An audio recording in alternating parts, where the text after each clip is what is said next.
Hey guys, tonight we're heading back to a time when London smelled like rotting cabbage, chimney soot, and, if you were lucky, lavender oil masking something far worse. You're walking the cobbled streets of Georgian London, that quirky, grimy window of history between 1714 and 1830. The air is thick with fog and coal smoke. Your boots squish into something unmentionable. A drunkard sings off-key beside a horse-drawn carriage, while an apothecary shouts about his miracle syrup made from crushed beetles and vinegar. Welcome to the age of powdered wigs, rampant smallpox, and, yes, missing teeth. This isn't your average dental history. It's the story of a city with more toothless grins than working lanterns, and the astonishingly creative, sometimes unsettling ways people coped with their rapidly decaying mouths. Spoiler alert, you probably won't survive this era with a full smile, so before you get comfortable, take a moment to like the video and subscribe, but only if you genuinely enjoy what I do here. And hey, let me know in the comments where you're watching from and what time it is for you. I want to know which part of the world you're nodding off in. Now dim the lights, maybe turn on a fan for that soft background hum, and let's ease into tonight's journey together. You trudge down Fleet Street, the rhythmic clack of horses echoing between buildings stained black with coal. It's the late 1700s, and London is a city at war with its own breath. Hygiene is more of a theory than a practice, and dental care, well, if you're lucky, your local barber might yank a molar for a few pence. No anaesthesia, of course, just a pint of gin and a rag to bite down on. Teeth for many are ticking time bombs. Sugar is flooding into Britain thanks to the booming Caribbean trade, and it's not just sweetening tea, it's feeding a mouth-wide epidemic of cavities, abscesses, and breath so foul it could knock over a chimney sweep. You're starting to see why people began valuing teeth not just for chewing, but as social currency, literally a sign you hadn't lost all hope yet. You pass a gentleman in a bright blue frock coat. He smiles at a passing lady, but something's off. His teeth are too perfect, too white. They gleam unnaturally in the lantern light. You realise those aren't his teeth. They might not even be from a living person. In fact, there's a good chance they were once tucked inside the jaw of a French soldier, now decomposing somewhere near Waterloo. Historians still argue whether Georgian society's obsession with dental aesthetics was vanity, necessity, or sheer social panic. But one thing's clear. If you had a full, respectable set of pearly whites in this era, it was either because you were incredibly lucky, or you'd paid someone to scavenge them for you. The elite couldn't tolerate looking toothless in portraits or salons, but neither could they avoid the dental disaster that came with constant sugar and wine. Enter the age of false teeth, and not just any teeth. We're talking real human teeth, harvested, scrubbed, and polished to become your new smile. Let's pause here. Imagine wearing a stranger's molars. You don't know where they've been. Although odds are, they were in a muddy grave or collected fresh off a battlefield. This was normal. Dentures weren't yet the pink-gummed plastics we know today. They were stitched into ivory bases, wired with gold, and often had to be tied to the remaining stubs in your mouth. Sometimes they'd rattle when you laughed, or fall out, or reek. Because yes, even in death, bacteria has its stubborn little routines. You watch as a wigged woman steps out of a sedan chair, her smile perfectly symmetrical. Her teeth are so straight, so even, so suspicious. She likely bought them. Or her husband did. He might have paid a street boy, a barber surgeon, or even a gravedigger who moonlighted as a dental entrepreneur. Because you see, while most people avoided the dead, a select few saw business potential. The professional tooth collector was about to rise, and he would do more for 18th century dentistry than any royal decree. Mainstream records show tooth loss was so common among adults by age 30. There were jokes in plays and novels about it. But on the fringe of society were the scavengers, men and boys who made their coin extracting the last useful parts from corpses, usually under moonlight, often illegally. Some even had deals with hangmen. If you could get the body before it stiffened up too much, the teeth came out easier. You may wonder, what about dental hygiene? Didn't people brush? Sort of. You might clean your teeth with a rag dipped in vinegar, salt or soot. If you were fancy, you'd use a badger hairbrush with powdered brick. But even then, you'd probably damage your enamel and drive decay deeper. Not that anyone really knew what enamel was. And if you lost a tooth? Well, unless you were royalty, the solution wasn't replacement. It was resignation. You're starting to notice how teeth, these small white bones, became a strange blend of wealth, fear and identity in Georgian London. They told stories. A young noblewoman with a flawless smile was as much a symbol of status as her corset. A merchant with yellowed nubs could lose a deal over tea, and while most Londoners couldn't afford proper dental care, they certainly noticed those who could. This gap, pun intended, between rich and poor only deepened as the tooth market grew. Soon, teeth were traded like tobacco or lace. You pause outside a candlelit shop. In the window is a display of dentures, some carved from ivory, others fitted with actual human teeth. There's even a little sign, custom fittings, no questions asked. The bell above the door rings softly as a man in a tricorn hat exits, clutching a velvet case. You wonder where his new teeth came from. A grave in Shoreditch, a field in France. But you don't ask. In Georgian London, it's better not to know. You trail behind the man with the velvet case, curious. His boots echo through the damp alleyways of London, where the air is always a little too thick, a little too sour. You don't follow him long, just enough to see him slip into a modest townhouse and vanish behind a heavy oak door. Whatever teeth he just bought, they'll be in his mouth by morning. You swing back toward the flickering gas lamps of the main road, where your nose picks up the tang of burning tallow and something vaguely dental. Ahead, a crooked sign creaks in the wind. D. Whitley and Sons, tooth merchant and importer. The display in the window is positively macabre. Dentures laid out like chocolates, some bright and polished, others not quite clean. One even has a fleck of something suspicious still wedged between the canines.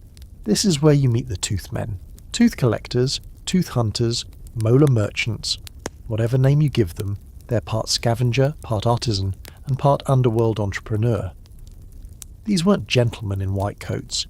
These were lads with quick hands, empty pockets, and an eye for the freshly deceased.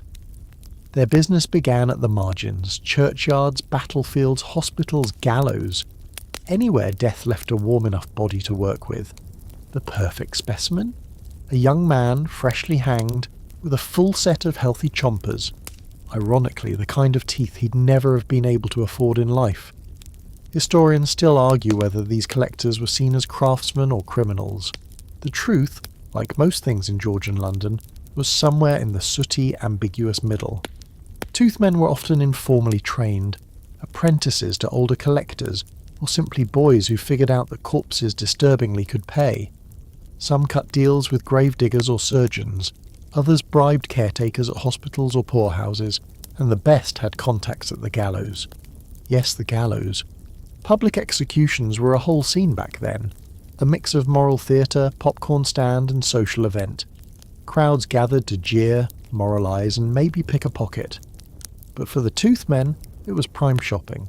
As soon as the body was cut down, and before it stiffened into something uncooperative, these men would move in. With pliers, pocket knives or just a strong grip, they yanked teeth from the jaws of the condemned. The best ones didn't crack the enamel, gentle but firm, like peeling an orange you know you shouldn't be eating. Sometimes they worked alone, other times in pairs, one to distract the guard, one to do the yanking. And yes, there were fights over prime specimens. More than one scuffle ended with a broken nose and a fistful of someone else's molars. You stop in front of a stall under a canvas awning. The man behind it wears fingerless gloves and smells faintly of wet wool. On the table before him are rows of teeth, some loose, some set in metal wire, others sorted by type, incisors, canines, molars, all second-hand, of course. He gives you a crooked grin. Looking for something bright? Got a French pair in just yesterday, good match for a gentleman's smile, or perhaps you fancy a lady's set. You blink. A lady's set? Oh yes, he says proudly. Delicate small roots. Came from a governess who died of dropsy. mouth barely closed, lovely teeth, shame about the rest of her. You mumble something and step away. He shrugs and starts organising his display with a small bone-handled knife. You can't help noticing he's missing a few of his own. The economy of teeth was brutal and thriving. A good set could fetch several shillings, maybe even £1 or two if they were matched and in decent shape. That's more than a week's wages for many, and while some collectors had the stomach for graveyards, others preferred the lucky finds, bodies fished from the Thames, victims of carriage accidents, or patients who didn't survive surgery. Fringe records tell of collectors who developed a sort of artistry. They kept ledgers noting the age, origin and condition of each tooth. Some even catalogued their donors. Morbid? Absolutely. But in a city where money flowed around death like sewage around cobblestones, it was also just practical. Not all teeth came from the poor, of course. Some were bought willingly from the desperate living. Toothmen would trawl the slums of Whitechapel or Suffolk with offers, a shilling for a front tooth, more if it was clean and intact. They'd even bring their own tools. And here's where it gets weird. Some people sold teeth more than once, which obviously wasn't really possible unless they were borrowing from friends or lying. One famous collector, a man named Jeremy Cobb, claimed he once bought 12 teeth from a chimney sweep with only 8 teeth in his head. He was enthusiastic, Cobb wrote, and unusually persuasive. There were also fakes, carved bone, bovine teeth dyed with tea, even teeth stolen from display cases and sold back to less discerning buyers. The black market was vast, and if someone swindled you, what were you going to do? Call the dental guild? That's assuming you even knew what you were buying. But the best toothmen? Oh, they were like curators. They knew how to boil, bleach, polish. They soaked teeth in strong gin, or rubbed them with burnt alum to disinfect them, then wired them to ivory or walrus bone. They carried tiny velvet boxes lined with silk. Some even offered home fittings. One collector, Archibald Root, advertised in newspapers, new arrivals from the Peninsular War. Youthful, unblemished and modestly priced. You can't make this up. Okay, technically I can, but in this case I don't have to. There's even a well-documented case of a collector who was sued for selling a tooth with a live infection still in the root. The buyer, an alderman, developed mouth rot and had to wear a scarf for the rest of his career. His political opponents nicknamed him Toothache Tom. Back in your journey, the city begins to wind down for the evening. You step over a dead rat, round a corner, and find yourself near the old London Wall. It's quiet here, but you hear whispers. 2 men trading teeth in a leather pouch. One counts coins, the other holds a candle to inspect the roots. You look away. This is just how things are. London may be filthy and your boots may be wet, but you can't help marvelling at the sheer ingenuity of this strange, grim economy. People made fortunes off mouths, off bones, off what others left behind. And the toothmen, they were just getting started. The streets are thinner now. You pass under a wrought iron arch, ducking past laundry lines strung like bunting between buildings. Somewhere nearby, a baby cries. Somewhere else, a violinist scratches out a melody that sounds like a chair dragging across cobblestone. The night is getting damp. A fog is rolling in. Thick, familiar, a London kind of fog that carries whispers from windows and the scent of stewed eels and soot. And yet the city never really sleeps. Not entirely. Because while proper society tucks itself under layers of wool and velvet, the trade in teeth remains brisk, humming along in the back alleys and behind curtained doors. This brings you to a different breed of toothman, the battlefield scavenger. It's the year 1815, and the Battle of Waterloo has just ended. Napoleon has been defeated, and the fields of Belgium are littered with the dead. Around 50,000 men have fallen, some missing limbs, some barely recognisable. But even in this horror, opportunity arrives. Not in uniforms or weapons, but in teeth. Within hours, enterprising collectors are combing the corpses. You're there in spirit, standing beside a British soldier turned scavenger, as he pries open jaws and yanks molars free with pliers blackened from use. These teeth are warm. They haven't yet begun to rot. They're considered premium, young, healthy and continental. That's important, because back in London, continental teeth were in vogue. Historians still argue whether these collectors operated under military sanction, or simply acted as independent profiteers. But one thing's sure, what happened at Waterloo created a supply chain that would feed Georgian dentistry for years. These teeth, referred to euphemistically as Waterloo teeth, flooded the market. They were a grim souvenir of the empire, repackaged as a smile. You can almost see the transaction. A crate of teeth, sorted and rinsed, arrives by ship. They're delivered to dental workshops in Soho and Clerkenwell. The artisans, part dentist, part jeweller, clean, file and mount the teeth into plates of ivory, or for the rich, gold. The final product is presented in a velvet-lined case, perhaps tied with ribbon. A gentleman opens it like he's revealing a fine watch, and he has no idea whose teeth he's about to wear. For upper-class Londoners, this is a breakthrough. Suddenly everyone wants real teeth, not those uncomfortable porcelain clunkers that click like dice in your mouth. And Waterloo teeth? Well, they're not just dental improvements, they're status symbols. A mouthful of perfectly matched bicuspid says, "Yes, I shop internationally." There's a popular anecdote, possibly apocryphal but deliciously believable, about a duchess who bragged that her new set of teeth came fresh from the continent. Her dinner guests politely refrained from asking whether the donor had died in uniform. Meanwhile, back on the lower rungs of society, people are still figuring out how to keep any teeth at all. You pass a tenement where a woman boils a sock full of cloves and vinegar to make a makeshift mouthwash. Her husband, grimacing in the corner, clutches his swollen jaw. He's had a toothache for a week, but there's no money for a barber surgeon, so he waits. Maybe tomorrow he'll summon the courage to visit old Grip, the local extractor who works out of a coal shed with rusted tools and a bottle of gin. You've heard stories. Grip once pulled a man's nose clean off by accident, but he's cheap, and in this part of town, cheap is a blessing. You push forward, boots sloshing through a gutter that smells like fish and fire. A boy scurries past you, clutching a bundle wrapped in cloth. He glances both ways before ducking into a side door marked with a red X. That mark, you learn, isn't about plague. It's a signal for trade. Teeth bought and sold here, no questions asked. Inside, you find a cramped room with candlelit corners. A woman with a face like old parchment counts teeth on a tray. She inspects them with the same care you might give to diamonds. "Too yellow," she mutters, flicking one aside. "Chipped. Useless. This one? Lovely root. Polish it." This is a sorting house, the middle step between grave and gum. Teeth are graded, bleached, and sometimes even reshaped to match the desires of wealthy customers. You'd be shocked how many women want smaller teeth to appear more refined.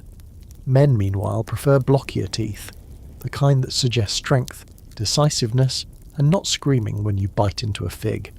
You drift toward a case labelled Premium: Continental Origin Period inside. They gleam like pearls. It's hard not to marvel at the absurd elegance of it.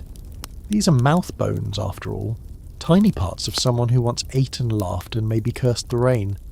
Now they're luxury goods. Of course, this surge in demand comes with its own problems. Fraud. To feed the craze for real human teeth, some unscrupulous sellers begin mixing in animal teeth, shaped, filed and bleached until they look convincingly human. Cows and horses become silent donors. It works at first, but the fakes often chip or discolour within months. One London alderman famously spat his teeth into his soup at a dinner party, where they promptly dissolved into a soft, chalky paste. He sued. Quietly. That's the thing about the Georgian dental world. It's glamorous, grotesque, and always walking the tightrope between necessity and horror. You lean back against a wall, mind spinning. So much effort, risk, and even violence, just to put a smile back on someone's face. But in this era, a good set of teeth isn't about chewing. It's about respectability. It's about power. If your smile falters, so might your social standing. After all, what use is powdered hair, silk stockings, and polished shoes if your grin resembles a collapsed fence? It's easy to judge from your modern bed, tucked in under clean sheets, with a toothbrush within reach and fluoride in the water. But here in Georgian London, teeth are destiny. And if you don't have good ones, you'd better buy some. Or better yet, hire someone who knows where to find them. You're deeper in the city now, where the smoke thickens, and the tavern signs creak with that weary sway that says, "Don't ask what's in the stew." Here, in the underbelly of Georgian London, you start to notice a pattern. The tooth trade isn't just a transaction, it's a performance, a spectacle, a shadow market fueled by desperation and deception. You brush past a trio of dock workers arguing over whether boiling teeth in vinegar or brandy works best for removing grave stink. One swears by gin, another prefers milk, and the third just shrugs. "Ain't no perfume gonna fix what's dead," he mutters. This is where you start to meet the con men, the dental pretenders. Let's start with the dentists, and I use the term loosely. In a time before standardized training or dental colleges, anyone with a coat, a chair, and a steady hand could claim the title. Some were barbers who moonlighted as surgeons. Others were performers who knew how to pull a tooth with flair and sell it back with even more. You step into a shop with gold lettering on the window, Professor de Boucherie, dental expert and artisan to the aristocracy. Inside, the walls are lined with smiling portraits, all suspiciously similar. You're greeted by a short man with a gleaming smile, one too perfect, too white, too symmetrical. He invites you to sit, demonstrates his newest adjustable denture, a terrifying contraption of springs and wires that clicks ominously when he flexes it. "Fits all mouths," he says proudly. "One size bites all." You glance toward the back room. Is that a monkey skull on the shelf? Historians still argue whether men like de Boucherie truly believed in their work or simply knew how to bluff. What's undeniable is that dental performance became a kind of theatre. Street dentists in particular would set up stalls in public squares and pull teeth for a cheering crowd. The louder the scream, the bigger the crowd. The bigger the crowd, the more sales. It wasn't unusual for these men to plant actors among the audience, stooges who'd pretend to be cured of lifelong toothache with a single miraculous yank. Then they'd accidentally leave a gold coin behind to prove how pleased they were. It was all part of the act. You pass one such scene near Covent Garden. A man with a velvet waistcoat is mid-performance. He flourishes his pliers like a magician, plucks a tooth from a groaning butcher, and holds it high for all to see. The crowd applauds, coins clink into his hat, and in the back, the butcher is already stuffing a wax tooth back into his bleeding gum. You can't help but smirk. It's a racket, but a very effective one. Of course, not all the deception happens in the open. Some occurs behind doors, in drawing rooms and parlours, where socialites whisper secrets and surgeons take bribes. You learn of a woman who commissioned a custom denture made entirely from teeth pulled from Irish peasants. It was considered fashionable, exotic even. The more distant the origin, the more tasteful the accessory. There were even cases of aristocrats sending agents to the countryside specifically to buy teeth in bulk. Poor farmers would queue in barns to have a front tooth removed for a coin or two. No anaesthesia, no follow-up. Just one bite gone forever in exchange for dinner money. You stop by a ledger in a merchant's office. It's filled with neat handwriting. March 3rd, 6 teeth, male, 25, Dublin dock worker. £3 total. March 7th, 12 molars, mixed, Liverpool Asylum. March 10th, rejected 2 sets due to smell. Charming. This tooth economy, you realise, is like a mirror, reflecting the values of a society obsessed with surface, terrified of ageing, and more than willing to cannibalise the poor for the comfort of the rich. You wander into a tavern that smells of sweat and rum. 2 old sailors are playing cards, and one of them grins with a gleaming, obviously false upper row. "Made from a priest, they say," he jokes, slapping the table, "so now I lie with authority." You chuckle despite yourself. The other sailor, not to be outdone, pulls out his lower denture and taps it proudly. "Mine came from a Frenchman, had a musket ball in the lung when they took 'em. Real heroes bite." You're not sure if that makes it better or worse. It's here, over a tankard of whatever counts as beer, that someone whispers a name, Dr. Ratlin. Not a real doctor, obviously, but Ratlin has a reputation. He's known for travelling between cities with a caravan filled with teeth. Human, animal, replica. It doesn't matter. He's got a set for every budget. He even offers a discount line made from children's milk teeth, set in rose gold wire for ladies with delicate features. That last one makes your skin crawl. But what makes Ratlin famous, or infamous, is his travelling denture roadshow. He tours the countryside, putting on performances that blend magic tricks with prosthodontics. He'll make a man bite through an apple, then repair his smile in under 5 minutes. People flock to see him. He's part quack, part genius, part, well, salesman. The kicker?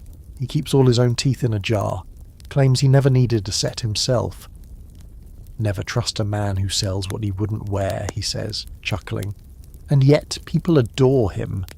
You pass his wagon on your way out of the city. The horses are asleep, the wheels caked in mud. Inside, a candle flickers, casting shadows across rows of grinning dentures displayed like fine jewellery. You pause, staring at a particularly ornate set, ivory frame, gold wiring, and what appear to be teeth carved with initials. Whose? You don't want to know.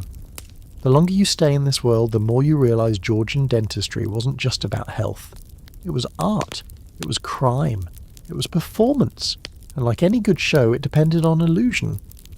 You make your way back through the fog, teeth on your mind. Not your own, though you run your tongue over them just to check, but the ones sold, stolen and polished for someone else's smile.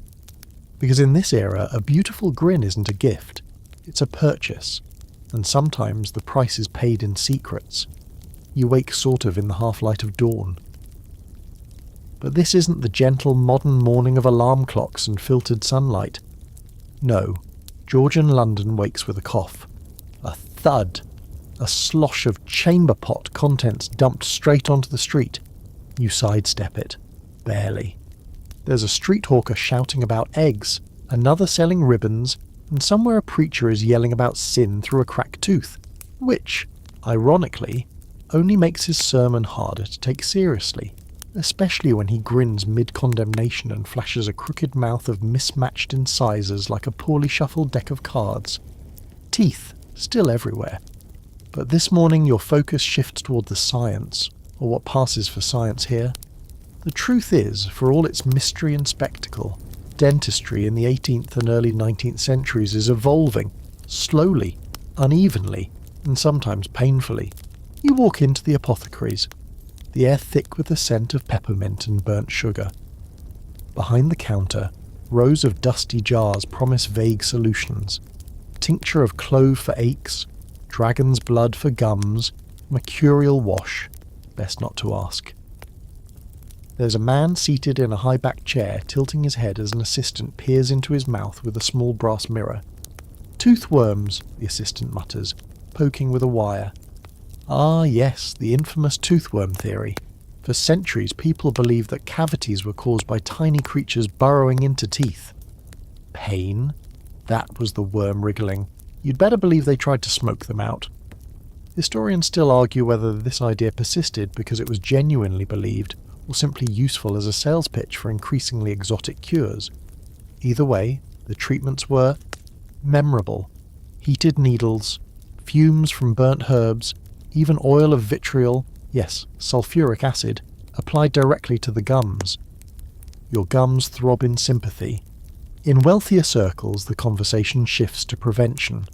Tooth powders become fashionable. Not toothpaste, not yet, but gritty concoctions made from crushed brick, cuttlefish bone, and powdered oyster shell. Add mint, and voila, Georgian toothpaste. It's like brushing with sand seasoned with regret. You see it demonstrated in a salon by a fashionable woman wearing a powdered wig taller than your future mortgage. She dips her brush, more of a stiff bristle stick, into the powder, and proceeds to grind away at her teeth like she's scrubbing barnacles off a boat hull. The irony? This so-called dental hygiene often damaged teeth more than it helped. Enamel worn away, gums inflamed. But it was all part of the appearance. If your breath could pass for tolerable, and your teeth weren't completely green, you were considered presentable. Meanwhile, for actual treatment, say a cavity, you had 3 terrifying options. 1. Ignore it and hope it stops. 2. Swab it with something toxic. 3. Have it yanked out by someone who claims to have seen a jawbone once. You step into a modest surgery where a dentist, this one actually trained probably, prepares to fill a tooth. No drills, of course. He uses a long steel pick to scrape out the decay, while the patient grips the armrest so hard the wood creaks. The filling? Melted lead? Yes, molten metal, in your mouth. He pours it in with a tiny ladle and the patient lets out a sound you can only describe as historically accurate. A shriek so shrill it rattles a jar of leeches on the shelf. You ask if it's safe. The dentist shrugs. He's not dead yet. But it's not all horror. Enter Pierre Fauchard. You haven't met him, but his name echoes through the better dental offices like a whispered promise. A Frenchman who published Le Chirurgien Dentiste in 1728, Fauchard is often credited as the father of modern dentistry. He introduced concepts like cleaning, filling, and even braces. Yes, braces, in the 1700s. He also advocated for teeth as essential parts of overall health, not just ornaments. Revolutionary, really. Though his ideas take decades to reach Georgian London, they trickle in. Slowly, selectively. By the 1790s, you hear whispers of dentists referencing Fauchard as justification for charging higher fees. One even claims to have studied under him. You do the math, he would have been 9 years old at the time, but no one seems to care. Londoners are hungry for modernity, even if it's only skin deep. You stop in at a print shop and glance through the popular pamphlets. Among the poems and political cartoons, there's one titled On the Preservation of the Teeth, a guide for gentlemen and young ladies.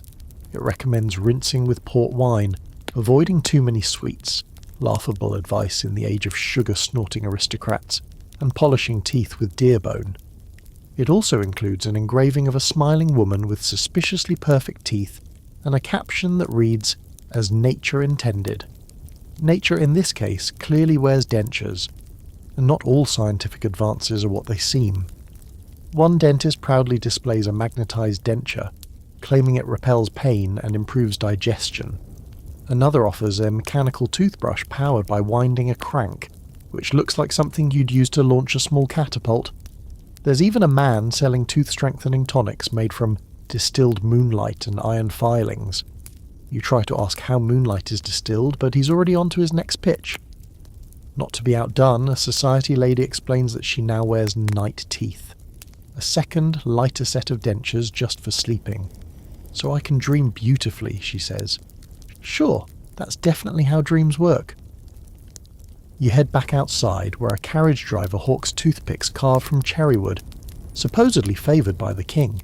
He's missing 3 teeth. You don't ask. Everywhere you look, there's a blend of desperation and aspiration. People want better teeth. They need them socially and physically. But science, still in its adolescence, can only offer so much, and often wrapped in superstition or straight-up quackery. Still, the gears are turning. Fauchard's influence grows. Real dental tools replace awls and pliers. Toothache drops start to give way to actual anaesthetics, albeit primitive ones like opium-laced clove oil. And slowly, ever so slowly, the public begins to see dentistry as something more than just a last resort. You pause, reflecting on all you've seen. Toothworms, lead fillings, moonlight tonics. Yet somehow, people persist. They polish and powder, they pay and pray. Because to show your teeth in Georgian London is to show your worth. And to lose them? That's more than just painful. It's almost shameful. You're following the cobbles now to where the city gets quieter, not gentler, just muffled under the weight of privilege. The carriages are shinier here, the door knockers heavier, and the people?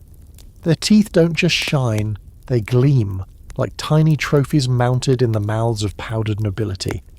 But don't be fooled. These weren't naturally grown trophies.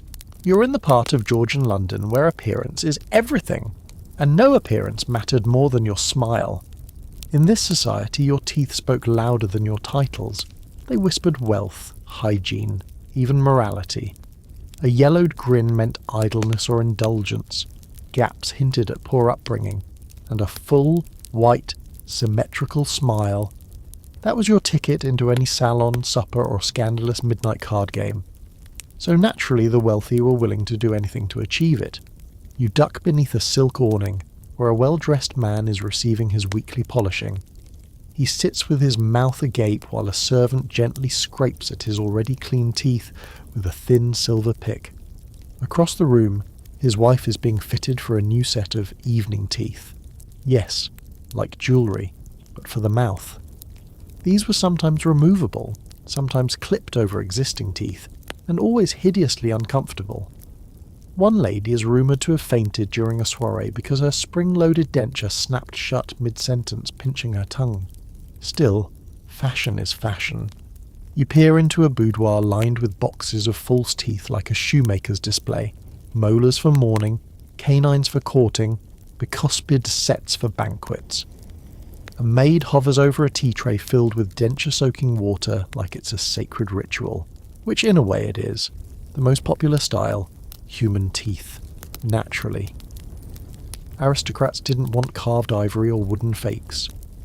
Number, they wanted the real thing. The best smiles were made from other people's teeth, preferably young, healthy and fresh.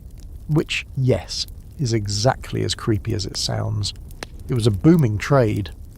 You flip through a gentleman's purchase ledger, set of 8 upper frontals, youth, rural origin, 12 molars mixed, ideal for chewing sets, 1 canine chipped, discounted. They bought in bulk, these people, like ordering wine or wigs. Entire sets were crafted with teeth gathered from the mouths of servants, beggars, even prisoners. Sometimes they were stolen straight from corpses before burial. It was an unspoken understanding. The beautiful mouths of the elite were assembled from the silent remains of the poor, and the rich weren't shy about flaunting them. At dinner parties, a new smile was a conversation starter. "Oh, Lady Ashcroft, your new set is divine." "Why, thank you. They came from Galway, I believe. Such strong peasant stock there." One man even kept a second set for hunting weekends, so he could bite through jerky and game without dulling his city teeth. Historians still argue whether this level of dental decadence was a reaction to poor hygiene, or simply a natural extension of the obsession with appearance. Likely both. When your powdered wig reached 2 feet high, and your waistcoat had gold threading, rotten teeth just wouldn't do. Even King George III had custom sets made, though his were reportedly carved from hippopotamus ivory and inset with human teeth. Regal and robust. You wander into a parlour where a young woman is weeping over a broken incisor. Not from pain, from shame. Her dance card for the evening? Ruined. Her prospects for marriage? Potentially doomed. She's being comforted by her mother, who suggests calling in that charming Italian man with the glue. You back out slowly. Dentistry among the elite wasn't just about replacing what was lost. It was about upgrading. One lord famously had a perfectly healthy molar removed and replaced with a polished one made from scrimshaw. "Matches my cufflinks," he declared proudly. Meanwhile, the techniques for implanting teeth were still developing, and often terrifying. Some dentists attempted to transplant teeth, placing freshly pulled specimens into empty sockets, hoping they'd take root. It occasionally worked. More often, it ended in infection, abscess, or, you guessed it, death.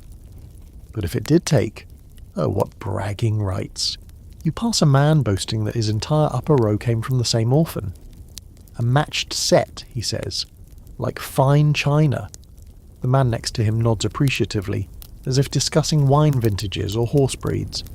And for those who couldn't afford such luxury, well, there was always illusion. Enter the world of tooth blackening. That's right, painting teeth black. It might sound counterintuitive, but in certain circles, especially among courtesans and theatrical types, the trend caught on briefly. It was considered exotic, mysterious, a nod to Eastern traditions. Historians debate whether this was genuine admiration or a strange, misinterpreted fad. Probably the latter. Either way, it gave you options. Couldn't afford a full denture. Paint the rest to match the rot. make it fashion. You step into a perfumery where, in addition to rouge and arsenic-laced face powder, tiny jars of tooth lacquer are displayed. Charcoal-based, lead-based, and one ominously labelled Midnight Pearl. The shop girl offers you a sample brush. You decline. Politely. And then, of course, there were veneers. Not the sleek ceramic kind you're thinking of, but thin plates made from porcelain or even hammered silver, bonded temporarily to the front of your teeth. You could glue them in for portraits or parties, then pop them off for supper. Elegant, practical, a choking hazard. One duchess is known to have lost hers mid-proposal. They clattered to the marble floor and chipped. She accepted anyway. But the trend that truly takes off is the smile salon. Picture a small room filled with mirrors where socialites gather to practice their best expressions. Smiling too wide exposed molars. Unsightly. Too narrow, you looked smug. The goal was the gentle grin, enough to show quality teeth without appearing hungry. Smile consultants were a thing. Paid handsomely. One even wrote a book, The Calculated Curvature. Smiling with intent. You find a dog-eared copy in a pawn shop. Chapter 1 is titled, Smile Not From Joy, But Strategy.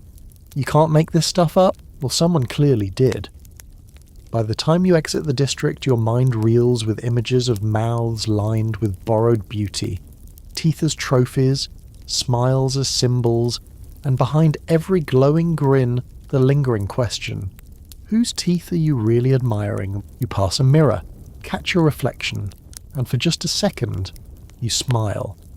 The deeper you drift into Georgian London, the more the facade of refinement starts to warp. Just a little. Underneath the powdered wigs and perfect smiles, there's a squirming unease, and you're about to find out why. You wander into a narrow alley where the scent shifts from horse sweat and tobacco to something sweeter and faintly medicinal. You follow your nose past a shuttered apothecary and into a dim, warm shop. At first glance, it looks like a small dentist's office. At second glance, it still does. Until you notice the jars, lined up neatly along the wall, human teeth, sorted by type and colour. Some labelled Irish molars, strong enamel, others child bicuspids, lightware. And disturbingly, a few marked simply, fresh, unsorted.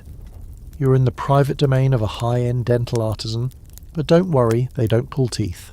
That job belongs to the people you're about to meet next. Back in the sunlight, you hear the clatter of boots and the soft clink of metal in a cloth sack. And there they are, the professional tooth collectors. These weren't your average grave robbers or pickpockets.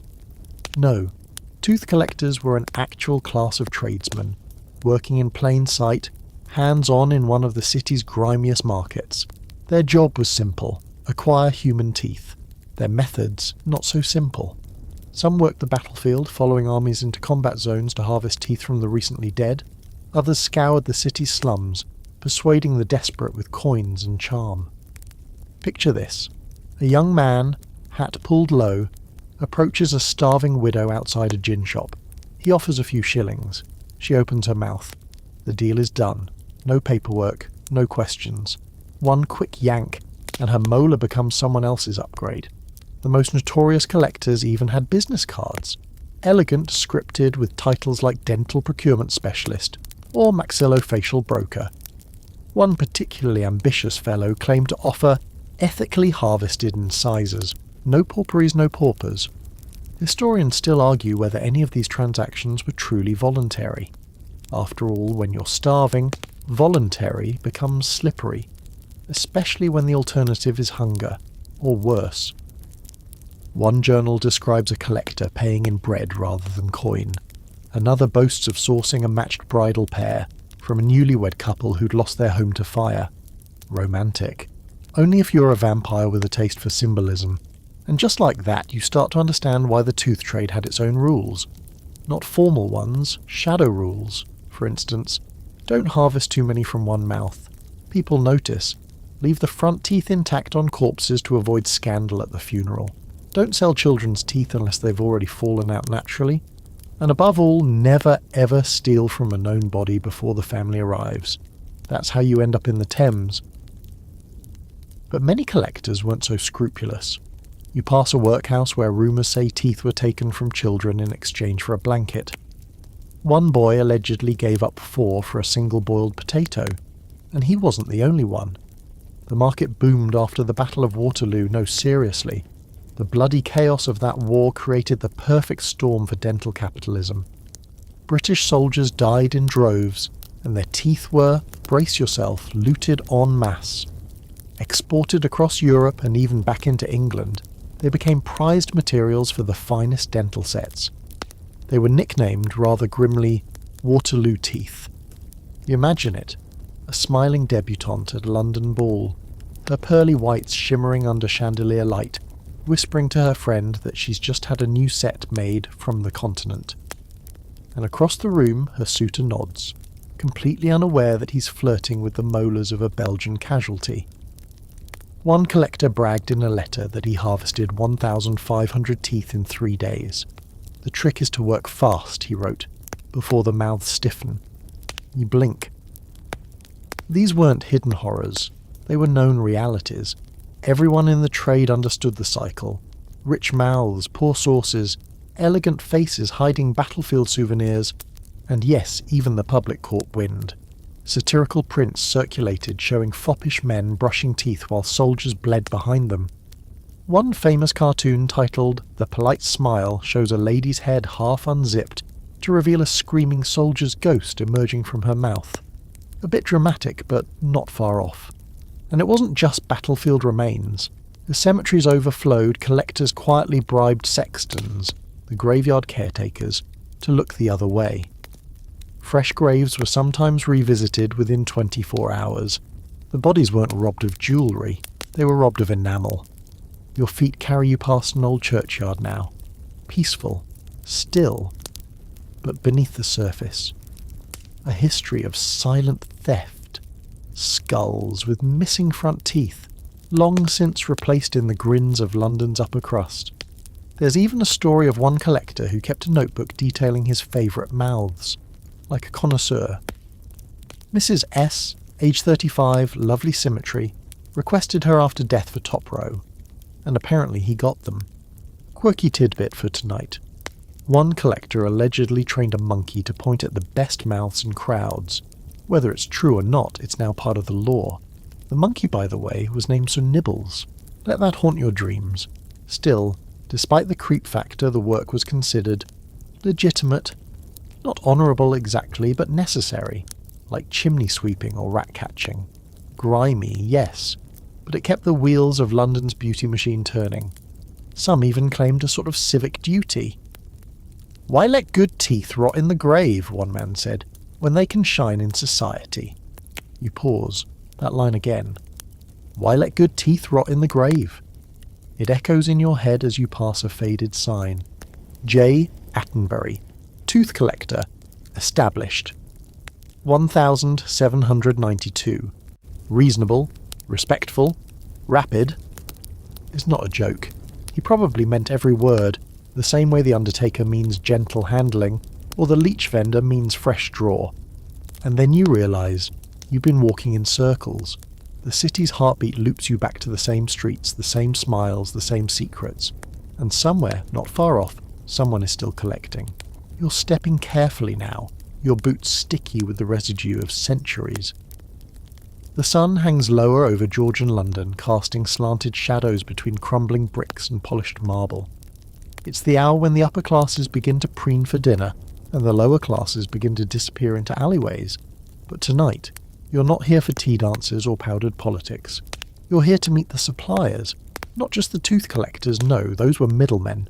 You're descending one layer deeper into the underworld that made the whole grotesque machinery possible. The street dentists, grave divers, and human recyclers. Start with the street tooth drawers. These weren't trained professionals. Most had never studied anatomy. Some didn't even know the correct side of the jaw to pull from, but they were fast and flashy. Think carnival barkers with pliers.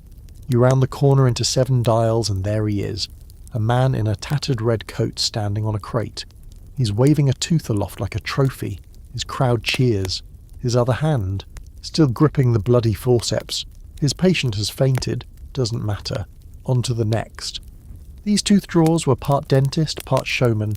They travelled in wagons painted with slogans like "teeth pulled with precision" or "no pain, just gain." And of course, gold paid for healthy specimens. Healthy teeth were always the prize. Not everyone came in for pain relief. Some came for profit. If you were desperate enough, you'd sell 1 or 2 molars to feed your child, or all of them, if you were past marriageable age and nobody was likely to kiss you anyway. Children were a popular target. You pass a row of market stalls and see a boy with a handkerchief tied under his jaw, his cheeks puffy, his eyes glazed. His older brother grins, flashing 4 clean gaps. "Worth a shilling each," he shouts. They're laughing now, but they'll miss those teeth come winter. Historians still argue whether these transactions were more exploitation or opportunity, and like most things in Georgian London, it was both. The street dentists competed for territory. Some were barely one step up from butchers. Others, astonishingly, were women. Yes, tooth-pulling dames, as they were called, known for a gentler hand and ironically a better bedside manner. One became so popular that she had a regular stall at Covent Garden, and even printed business cards. Mistress Eliza Godfrey, remover of teeth and warts, delicately. You stop to admire a faded poster. Midnight extraction, no questions asked. Below it, a grinning skull. Because this wasn't just about pulling teeth on the spot. Some people brought them in. Friends, enemies, family. A landlord wakes up one morning missing a few incisors. No memory. A tenant shows up that afternoon with a mysterious little pouch at the dentist's stall. Convenient. The trade crept closer to crime than anyone cared to admit. You overhear a man whispering to a customer that he's got a fresh harvest from Shoreditch, but you'd best be quick. They bruise if they sit too long. Bruise? You wonder, suddenly queasy, what exactly he means. But before you can ask, you're drawn to the next horror. The body snatchers, also known by their street name, resurrectionists. These were the ones who made the collectors' lives easier. They dug up corpses, not for science, not for dissection, for parts. And while doctors paid top dollar for whole bodies, the dental world only wanted the jaws. Quirky tidbit time. Some resurrectionists were so specialised they didn't even bother with the full corpse. They'd crack open the coffin lid, snap the jawbone, pocket the teeth, and vanish in under 2 minutes. One famous duo, Bill and Spatch, became infamous for only stealing mouths. They even had a motto: in, out, bite, gone. You don't laugh. The cemeteries tried to fight back. Guards were hired. Iron cages called mort safes were installed over fresh graves. But those were expensive and rare. Most people were buried in shallow plots with soft soil. Easy work for a spade and a willing partner. It was a numbers game. Every night dozens of bodies. Every night dozens of mouths. The supply never dried up. One mortuary assistant was arrested after selling 300 teeth in a single month. He claimed they fell out naturally.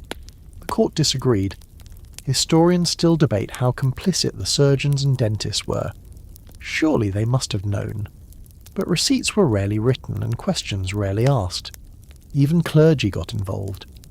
You stop outside a small chapel, once home to a reverend who quietly sold unclaimed dental remains to a nearby shop. His congregation wondered why he spent so much time in the graveyard. They assumed he was pious. He was in fact quite the entrepreneur, and behind the scenes all of this chaos funneled into the growing class of dental artisans, those genteel men in waistcoats and clean gloves, shaping these looted teeth into elegant prosthetics. You watch one now in a storefront. He's humming, polishing a freshly mounted upper row with a velvet cloth. He doesn't ask where the teeth came from. He doesn't need to. His clients don't care. They just want the smile. One customer enters. A lady with a feathered bonnet and a withering scowl. She removes her current set and places them delicately on the counter. "These," she says, "are clacking too loudly during supper. I want quieter ones." The artisan nods, reaches into a velvet-lined drawer. You don't stay to see which unfortunate's jaw she ends up wearing. This was the dirty funnel at the heart of Georgian London's smile economy, poor mouths feeding rich ones like an endless loop of enamel charity. And the most disturbing part, it worked. Tooth decay was rampant, dentistry was primitive. But a pretty mouth, no matter how borrowed, was a currency that bought status, marriage, and even forgiveness in court. One judge is rumoured to have gone easy on a lady of noble birth after she smiled at him with a dazzling, obviously purchased grin. "Such symmetry," he reportedly muttered. "A refined soul." You don't know whether to laugh or cry. And as night settles fully over the cobbles, the collectors vanish back into shadow. The dentists shutter their windows, and somewhere a young woman drops her savings into the hand of a tooth puller for the chance to climb one rung higher on society's ladder. The lights flicker, the fan hums, and you find yourself wondering how many smiles have secrets. How many gleaming mouths are stitched together from quiet, desperate deals? And most of all, who had to bleed so someone else could beam? The city exhales as dawn spills pale light over Georgian London. The streets are quieter now, but the whispers of the night's trades linger like a faint perfume, half floral, half something far less pleasant. You find yourself wandering into the realm of the craftsmen who gave the tooth trade its final polish. The dental artisans, or, as some called them, the smile sculptors. These men were the alchemists of their time, turning human teeth, bone, ivory, and even bits of metal into something almost beautiful. It wasn't science as we know it, more like magic, mixed with a dash of blacksmithing, a pinch of carpentry, and a splash of dark art. You step inside one workshop, and immediately the smell hits you, a blend of wax, rosin, and faint decay. Tools clatter against stone slabs. In the corner, a small furnace glows orange, melting down scraps of metal to form clasps and hinges. Here, teeth were cleaned, shaped, and set into frames, some for the wealthy, others for the rising middle class. It was all bespoke, personalised. A master craftsman adjusts a delicate row of dentures under a magnifying glass. The teeth aren't just stuck in resin, they're wired, filed, and sculpted to fit the wearer's mouth perfectly. You note the attention to detail, slight imperfections mimicking real gums, tiny gold fillings for authenticity. This was high art. The teeth might come from battlefields, workhouses, or graveyards, but the final product was a symbol of status and respectability. One artisan proudly boasts of using Waterloo teeth, arguing they were tougher, having survived the horrors of war. He even had a ledger listing the provenance of some specimens. Captured Belgian molar, 15. French incisor, 16. It sounds absurd, but it was a selling point. Quirky tidbit. Some dentists developed tiny microscopes, ancestors of modern tech, to inspect teeth for cracks invisible to the naked eye. They'd toss cracked specimens into a pot of acid, where the flaws would bubble up dramatically. It was called the tooth torture test. You shudder but admire the dedication. This was also where the debate simmered. Historians still argue whether these artisans were the real heroes or villains of the trade. They preserved dignity in the face of grim realities, or profited handsomely from others' misery. The truth was probably somewhere in between. Dental prosthetics were expensive. Only the rich or those climbing the social ladder could afford them. For the working class, teeth were lost, pulled, and rarely replaced. But for those with means, a beautiful smile was worth every penny and every questionable source. Some artisans even experimented with alternative materials. Walrus ivory, hippopotamus bone, and even animal teeth made their way into the mix. One eccentric craftsman tried human teeth painted with porcelain glaze. It looked beautiful, but it cracked easily. You spot a pair of dentures fitted with tiny bells. Their owner was rumoured to be a flamboyant nobleman who liked to jingle as he walked. Imagine that, the original jingle jaw. And then there was the question of hygiene. The workshops were far from sterile. Tools passed from mouth to mouth, teeth soaked in questionable solutions. Cross-contamination was rampant, though no one quite understood germ theory yet. One dentist reportedly boiled his tools in beer, believing it had cleansing spirits. Another soaked them in vinegar, which likely did more harm than good. Despite all this, the industry thrived. Demand kept growing as dental decay spread, and the wealthy wanted their smiles to sparkle, no matter the cost. You think back to the tooth collectors, the resurrectionists, the street dentists, all cogs in this vast, grim machine. And here, in this cluttered workshop, it all comes together. A set of gleaming dentures is handed over to a messenger bound for a lady in Mayfair. She'll wear them at the next ball, flashing a confident grin that hides countless stories.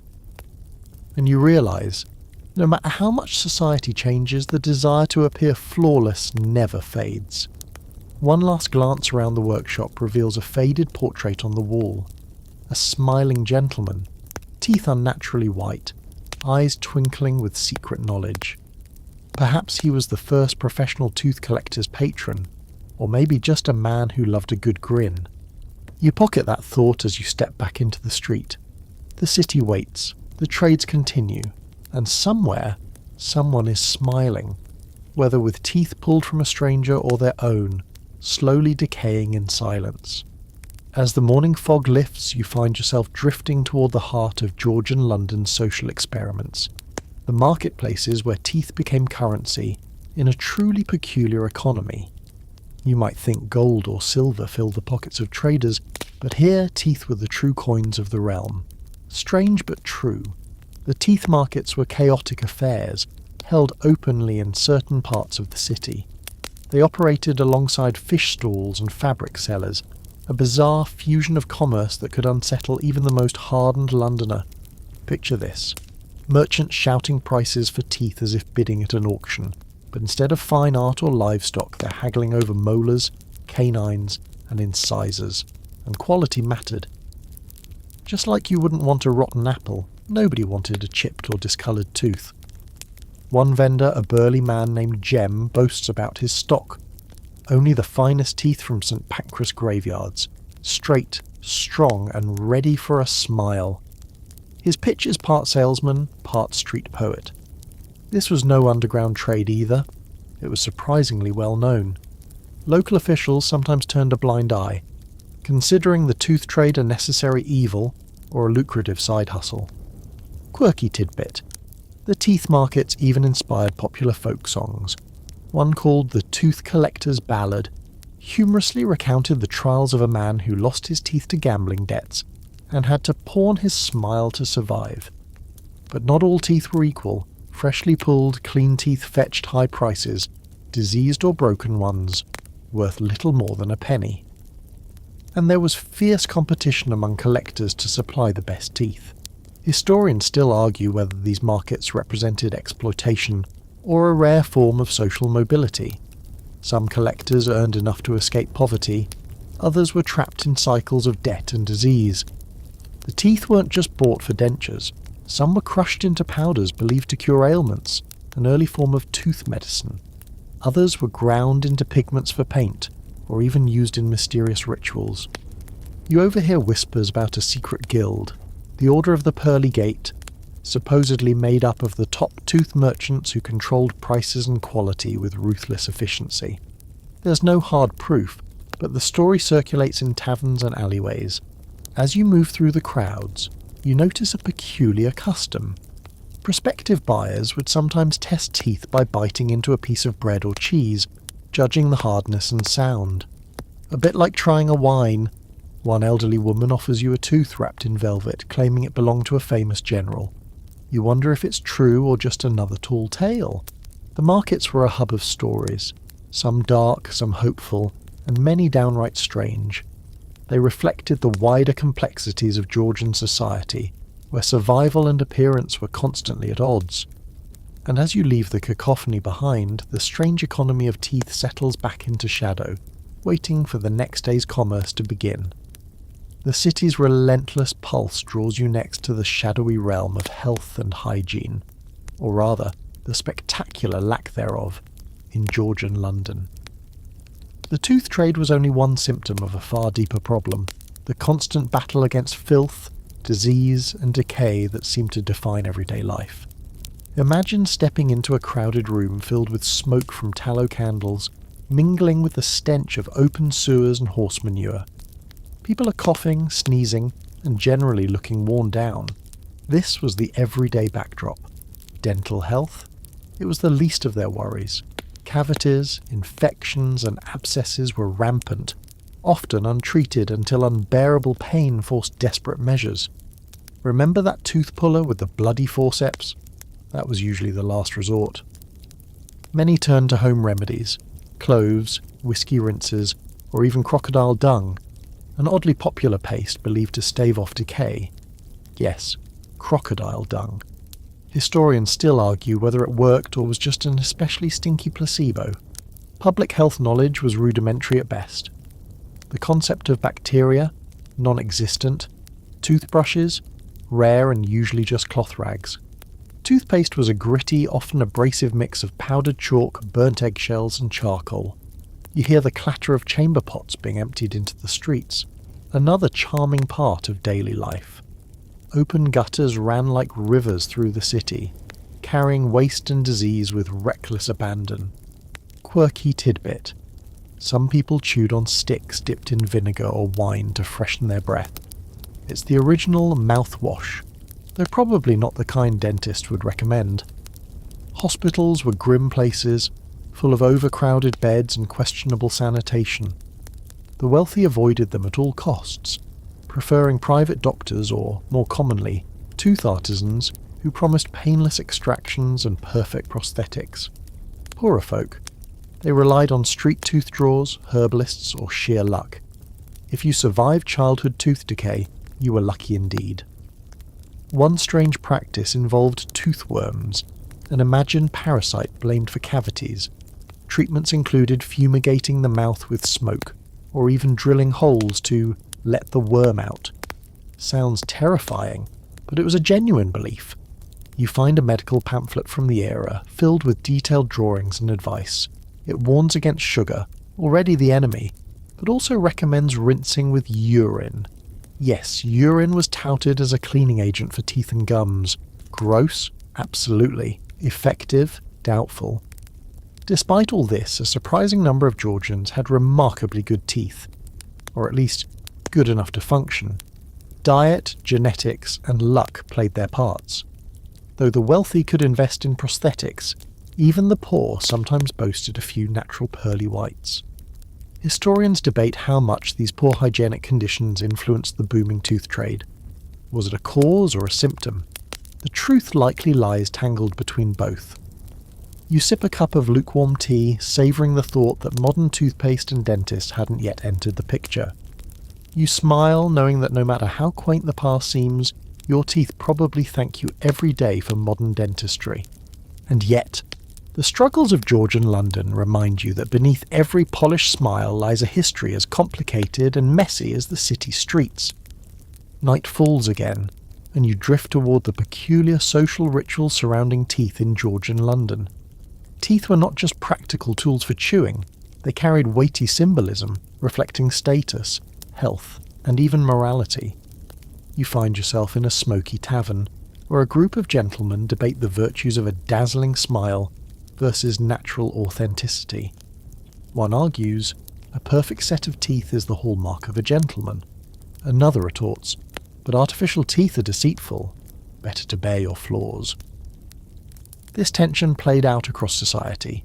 The wealthy flaunted their dentures to mask decay, while the poor hid their missing teeth behind closed lips or wide smiles to distract from their poverty.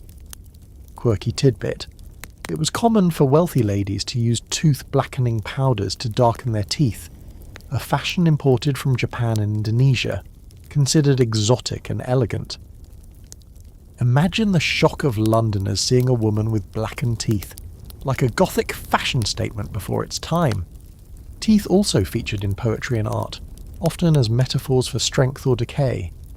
Caricatures mocked politicians with missing or crooked teeth, a subtle jab at their character.